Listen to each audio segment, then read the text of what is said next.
আসসালামু আলাইকুম, সবাই কেমন আছেন? আলহামদুলিল্লাহ আমি ভালো আছি। এই তো আমরা মাহবুবের স্কুলে গেছিলাম, স্কুল থেকে আসলাম। এই তো এখন আমরা তালা খুলবো। এই যে মাহবুব এখানে স্কুলে যাওয়ার সময় আমরা ওখানে বাজার কাছে এই যে আমরা মুরগি নিছি, শাক নিছি। এখন এই শাক আর মুরগি আমরা মাটির মধ্যে রাখলাম। এখন আগে তালাটা খুলি। মাহবুব, তুমি কি কি নিছ? দই আর কি নিছ? দই আর কি? টেস্টি নিছো তো? আমার দিকে তাকাবা না। আচ্ছা, মাহবুবের দই আর টেস্টি নিচ্ছে, টেস্টি খাবার। আমি শাক আর মুরগি নিচ্ছি, আজকে দুপুরে রান্না করব। তালাটা খুললাম।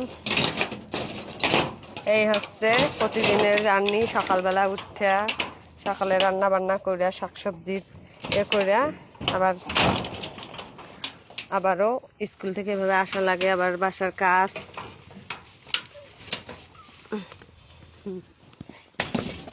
এই যে আমরা বাসার ভিতরে ঢুকলাম।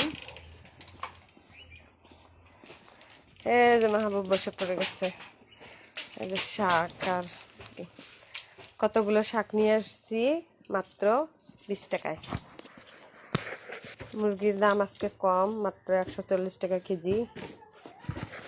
শাকগুলা কত সুন্দর। আমি বাসা অনেকদিন থেকে শাক কিনি না, তো আমার বাবুর স্কুলের সামনে শাকের আড়ত, তাই আমি আজকে শাক নিলাম। কত সুন্দর টাটকা টাটকা শাক, মাশাআল্লাহ। শাকগুলো অনেক মজা হবে, কচি কচি শাক। 5-8টি মাত্র 20 টাকা নিলাম।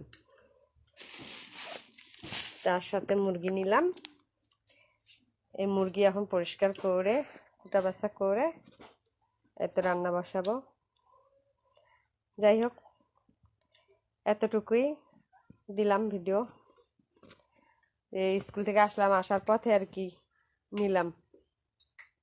এই হচ্ছে আমার বাসা, দেখছেন? এই সাইডে ফুলের গাছ, এখানে ফুলের গাছ, চারিদিক খালি আমার ফুলের গাছ আর ফুলের গাছ, খালি ফুলের গাছ।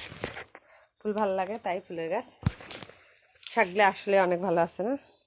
অনেক ভালো শাকগুলা। ভালো থাকবেন। এই যে মাহবুব বসে দরজার মধ্যে বসে বসে পেস্ট্রি খায়, তারপর এখন দই খাবে। দইটা এভাবে মাটির মধ্যে রাখছো কেন আমার না? আচ্ছা, দই খুলে দিব এখন আমি তোমার। তুমি স্যান্ডেলগুলো খুলো, বুঝছো? খুলো, পোশাক আশাকগুলো খুলো।